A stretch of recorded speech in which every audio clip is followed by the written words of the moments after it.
வணக்கம் ஜிடிவி. தமிழக பாஜக மாநில தலைவர் திரு அண்ணாமலை அவர்களின் என் மண் என் மக்கள் யாத்திரையானது திருவண்ணாமலை மாவட்டம் கீழ்பெண்ணாத்தூர் சட்டமன்ற தொகுதியில் நடைபெற்றது.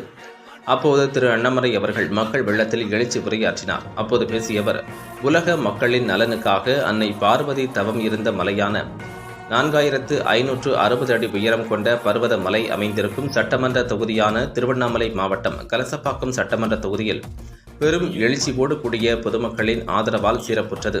கையிலைக்கு சென்று சிவபெருமானை தரிசித்த பலன் பர்வத மலையை தரிசித்தால் கிடைக்கும்.